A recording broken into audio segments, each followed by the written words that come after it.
ৰাজ্যত সৰ্বতৰ ৰঙালী কাটৰৰ প্ৰস্তুতি পাৰ্বত্য জিলা কাৰ্বি আংলঙৰ টিংবি জানতো চলিছে মেচ কছাৰীসকলৰ ৰঙালী কাটৰৰ ব্যাপক নৃত্যৰ আখৰা। খোৱা পানীৰ অভাৱত হাহাকাৰ নিৰীপ সমষ্টিৰ বৃহত্তৰ চাৰ্ডিং ইংটি গাঁৱৰ নিবাসী শুকাইছে পাহাৰৰ জুৰি নিজৰাৰ পানী। মাটি পট্টাৰ ওপৰত পট্টা অভিযোগ কানিয়া কাঠাৰ নামৰ গাঁওখনৰ পৰাই সঞ্জু ফাংচন নামৰ ব্যক্তিয়ে নিজৰ বুলি দাবী কৰি ৰাইজৰ বিৰুদ্ধে মাঞ্জা থানাত এজাহাৰ দাখিল। নমস্কাৰ, ষ্টুডিঅ'ত মই পৰজ্যোতি শৰ্মা। এতিয়া গৈছোঁ প্ৰথমটো অসমীয়া প্ৰাইম টাইম বাতৰিলৈ। ধূলিয়ৰী খৰাঙৰ মাজতে বসন্তই নকুঁহিবাতৰ আৰে আৰে কুলি কেতেকীৰ বিননিৰ বতৰা লৈ ইতিমধ্যে অসমবাসীৰ পদূলি পালেহি। কাৰ্বি আংলং জিলাৰ নিবাসী মেচ কছাৰীসকলেও নিজৰ পৰম্পৰাগত নৃত্য গীতেৰে চলিছে প্ৰস্তুতিৰ ব্যাপক আখৰা।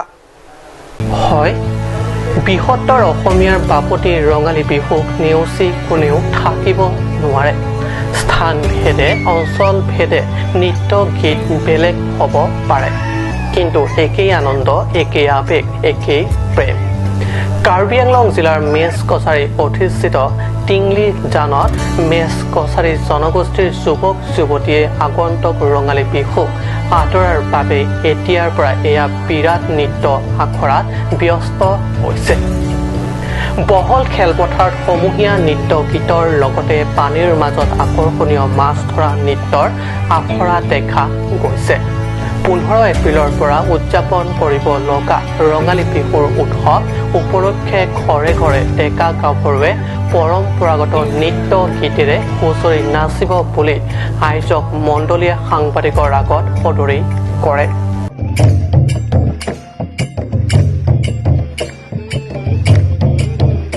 বিহু মেচ কছাৰীসকলে আমি একত্ৰিত হৈ যেনেকৈ অসমৰ বিভিন্ন জাতি জনগোষ্ঠীয়ে আয়োজন কৰে, ঠিক তেনেধৰণে আমি মেচ কছাৰীসকলেও আমাৰ মাগন নৃত্য আৰম্ভ কৰোঁ। যি মাগন নাচ, এই মাগন নাচৰ জৰিয়তে আমি বিভিন্ন স্থানত প্ৰত্যেকৰ ঘৰে ঘৰে গৈ পিনে আমি এই উৎসৱভাগী উদযাপন কৰি যাওঁ। গতিকে ইয়াত আমি জাতিৰ উন্নয়নৰ হকে, জাতিৰ ঐক্যতা, জাতিৰ প্ৰতিষ্ঠিতাৰ কাৰণে আমি বহুত কথা চিন্তা চৰ্চা কৰিছোঁ। আৰু আজি আমি উত্থাপন কৰিব বিচাৰোঁ যে আমি এই মিডিয়াৰ জৰিয়তেই যি আমাৰ অনাগত দিনত আমি যি আমাৰ দাবী আছে, সেই দাবীসমূহ আমি অসমৰ চৰকাৰক বা বিভিন্ন সংগঠনৰ তুলনাত সংগঠনে যেনেকৈ বিচাৰিছে, ঠিক তেনেধৰণে আমিও মেচ কছাৰীসকলে উন্নয়ন পৰিষদৰ জৰিয়তে আমাৰ উঠি অহা প্ৰজন্ম তথা মেচ কছাৰীসকলৰ উন্নতিৰ কাৰণে আমি চিন্তা চৰ্চা কৰিছোঁ। আমাৰ দাবী আছে, আমি মেচ কছাৰীসকলক আমাৰ অট'নমাছ কাউন্সিল অৰ্থাৎ ছেটেলাইট বেচিছত উপগ্ৰহিক ভিত্তিত আমি অসমৰ বিভিন্ন প্ৰান্তত থকা মেচ কছাৰীসকলৰ এটা অট'নমাছ কাউন্সিল আমি বিচাৰি আছোঁ। সেইখিনিৰ কাৰণে আমি চৰকাৰৰ ওচৰত দাবীও জনাওঁ। লগতে আমি যি আমাৰ লক্ষ্য উদ্দেশ্য, সেই লক্ষ্য উদ্দেশ্যত আমি উপনীত থাকিম, সদায় অটুট থাকিম।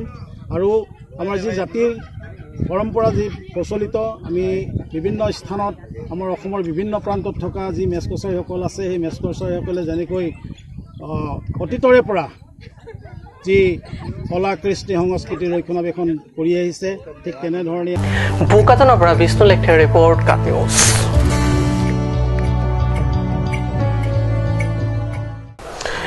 ইফালে খৰাং বতৰ, আনফালে এটুপি খোৱা পানীৰ অভাৱত হাহাকাৰ কৰিবলগীয়া হৈছে নিলীপ পৰিষদ সমষ্টিৰ অন্তৰ্গত বৃহত্তৰ চাৰ্ডিং ইংটি গাঁৱৰ নিবাসী। খোৱা পানীৰ সংগ্ৰহৰ একমাত্ৰ উৎস পাহাৰৰ জুৰি নিজৰাৰ পানী, তাকো শুকাই সুটি ক্ষীণ হোৱাত এটুপি পানীক লৈ হাহাকাৰ অৱস্থা গঞা ৰাইজৰ। হয়, কাৰ্বি আংলং স্বাস্থ্য পৰিষদৰ অধীনস্থ ভিয়াগুম জনস্বাস্থ্য কাৰিকৰী বিভাগলৈ প্ৰতি বছৰে বিভিন্ন কেন্দ্ৰীয় আবণ্টিত আঁচনিও ঢুকি নাপায় চাৰ্ডিং ইংটি গাঁৱৰ নিবাসী। পানী যোগান আঁচনিৰ নাম তেওঁলোকৰ বাবে আধাৰ বেপাৰীয়ে জাহাজৰ খবৰ লোৱাৰ দৰে। কেতিয়াও কোনোটো বছৰে এই বৃহত্তৰ অঞ্চলৰ ৰাইজৰ খোৱা পানীৰ বাবে আঁচনি ৰূপায়ণ কৰা নাই চৰকাৰে। ফলস্বৰূপে বছৰ বছৰ ধৰি প্ৰকৃতিৰ বুকুত পাহাৰৰ জুৰি নিজৰাৰ পৰা খোৱা পানী সংগ্ৰহ কৰি জীৱন অতিবাহিত কৰি আহিছে গঞা ৰাইজে। এই দৃশ্যাংশৰ জৰিয়তে কাট নিউজৰ দৰ্শকে নিশ্চয় প্ৰত্যক্ষ কৰিছে কেনেকৈ নিচেই ক্ষীণ সুঁতি বা গভীৰ দ অংশৰ পৰা অঞ্চলটোৰ জীয়ৰী বোৱাৰীয়ে সংগ্ৰহ কৰে দৈনন্দিন লাগতিয়াল খোৱা পানী। এনে দুখজনক অৱস্থাৰ প্ৰত্যক্ষ কৰিও নিমাত জনপ্ৰতিনিধি তথা শাসকীয় দলৰ স্থানীয় নেতা পালি নেতাসকল নীৰৱ কাৰ্বি পৰিষদীয় চৰকাৰ। কৈলামতীৰ পৰা পিতৰ টেনৰ ৰিপৰ্ট কাট নিউজ।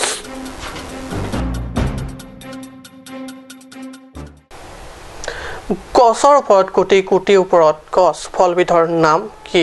শৈশৱত খেল খেলাৰ মাজতে কৰা সাধাৰণ জ্ঞানৰ প্ৰশ্ন তপৰাই জনাজনে উত্তৰ দিয়ে আনাৰস।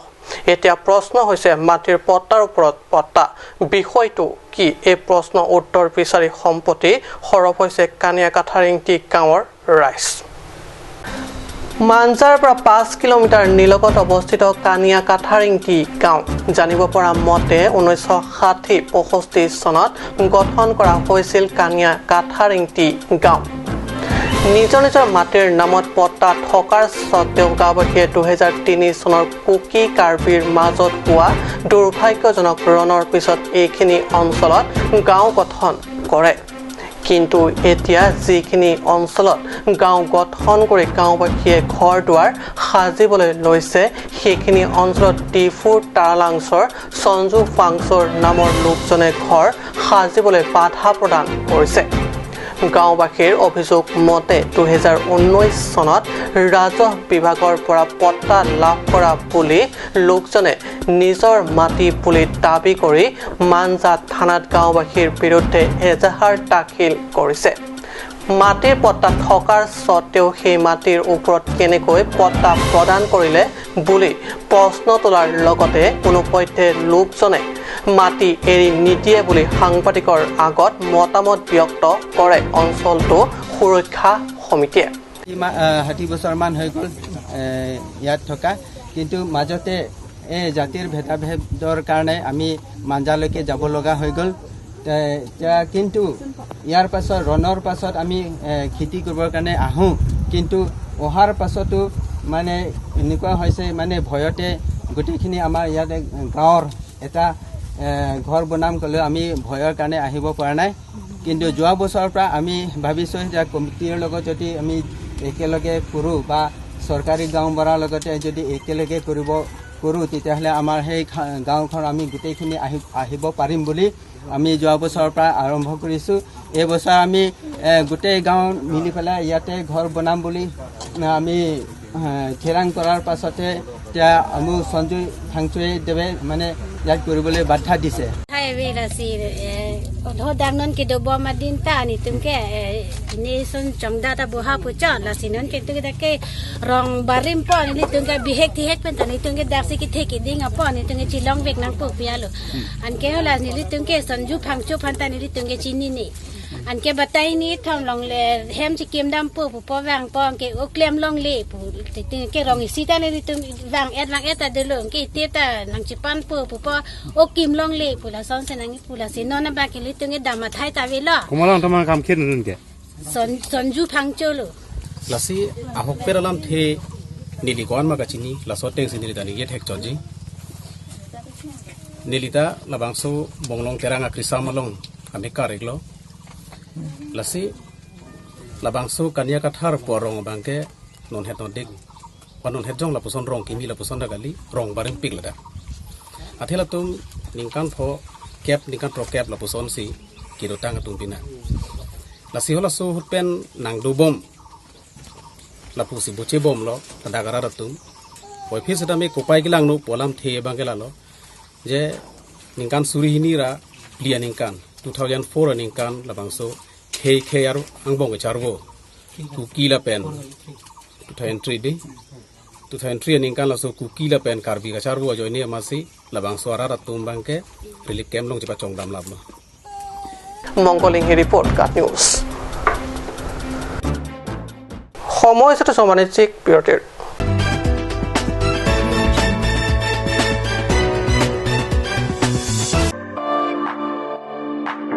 Kona kulat si mithang karbi pinding sumpot ang pompin kilong at po. nangletum lapuson ke matha kisung doma jongsi do plote matha nangni nangletum humrik non pindeng sumpot akuda dalong bangso akuda long nangletum karbi pindeng sumpot pekok pini wampok chipan choi hongthor karbi teum lek paikom jamburong pogo karbi pers jamburong so karbi bospin karbi bek lapen gamsa hibi sitamik long etpo lapen bangso akuda nangletum anidang le humri jita inpuiji lasi prabjin pen humrik non pindeng sumpot akuda difuluru langso daily market opposite rangsena sabu auditorium holalong lapen nangletum ka order je aphan la ber kipia number long humrik non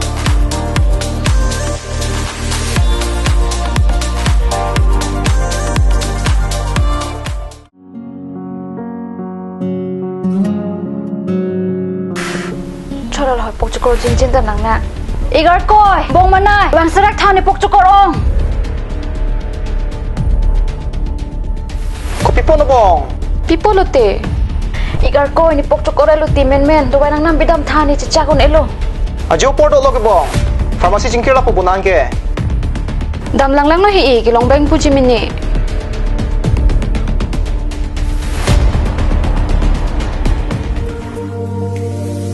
Pokchokor dawai nang pidun tha Ladakh tok 24/7 open pu 0 anteng puduman Nanglitum ajat apor lapen ajat arni lewang sitame nilitum alon medical store ke 24/7 ingpu ponlo lahen lo alon medical store icheng si karbiang bongpen kang pucheng pharmacy labangso pharmacy reke 24/7 ingpu lapen ajat adawai le nang jisita ladak long poniji lapen kelong le adawai nang li order tikang lote prabjin pen long poniji lasi difu medical college and hospital opposite alon medical store along nang litum tame humring non anso se kachini jiaphan aber kipia number along humring tame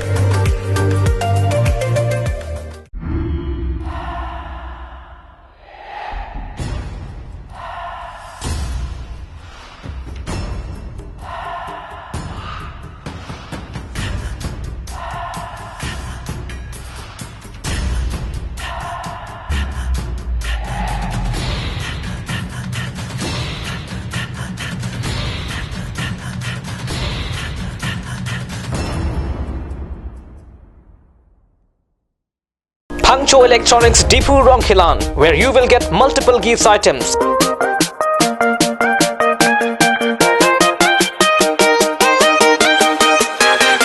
Sports equipments, school bags, mixture grinders, and any kind of home appliance and much more. Pangcho Electronics Deepu Rongkhilan. Visit the store now. Pangcho Electronics. আজিকালি যিকোনো party মানে কাঞ্চ juice by the ৱেটো কমলাটো খাইছিলে না আনাৰ ৰসটো পাহাৰীয়া কমলা আৰু আনাৰ ৰসৰ পৰা তৈয়াৰ কৰা কাঞ্চ জুচ সম্পূৰ্ণ বিশুদ্ধ কাঞ্চ জুচ খাওক জীৱনৰ মজা লওক কাঞ্চ জুচ আজিকালি যিকোনো পাৰ্টি মানে কাঞ্চ জুচ বাই দি ৱেটো কমলাটো খাইছিলে না আনাৰ ৰসটো পাহাৰীয়া কমলা আৰু আনাৰ ৰসৰ পৰা তৈয়াৰ কৰা কাঞ্চ জুচ সম্পূৰ্ণ বিশুদ্ধ কাঞ্চ জুচ খাওক জীৱনৰ মজা লওক কাঞ্চ জুচ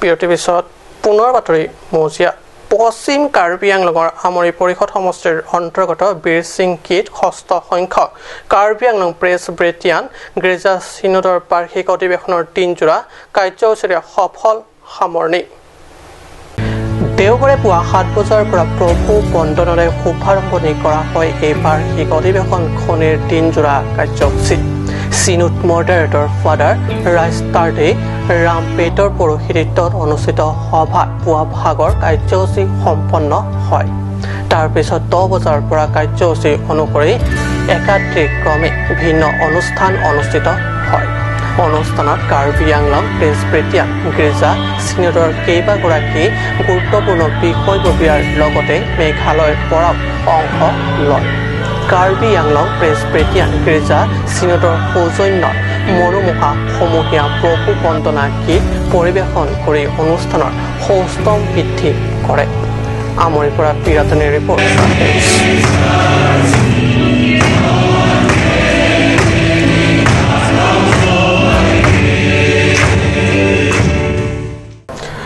অহা 16 এপ্ৰিল কাৰ্বি কোৰফা আমিৰ 4ৰ্থ সংখ্যক প্ৰতিষ্ঠা দিৱস কাৰ্বি কোৰফা আমিৰ 4ৰ্থ সংখ্যক প্ৰতিষ্ঠা দিৱস উদযাপনৰ বাবে চলিছে ব্যাপক প্ৰস্তুতি অহা 16 এপ্ৰিল কাৰ্বি কোৰ্ফ আমিৰ চতুৰ্থ সংখ্যক প্ৰতিষ্ঠা দিৱস কাৰ্বি কোৰ্ফ আমিৰ চতুৰ্থ সংখ্যক প্ৰতিষ্ঠা দিৱস উদযাপনৰ বাবে চলিছে ব্যাপক প্ৰস্তুতি প্ৰতিষ্ঠা দিৱসৰ সৈতে সংগতি ৰাখি অনুষ্ঠিত কৰা হ'ব এখন গুৰুত্বপূৰ্ণ সেমিনাৰ ডিফু কলা কেন্দ্ৰত 9:30 বজাৰ পৰা অনুষ্ঠিত হ'ব লগা প্ৰতিষ্ঠা দিৱসৰ অনুষ্ঠানত কাৰ্বি কোৰ্ফৰ সমূহ ব্যক্তি দলে বলে যোগদানৰ আহ্বান কৰিছে কাৰ্বি কোৰ্ফ সিংৰুম আমিৰ সাধাৰণ সম্পাদক কালাচি হানসি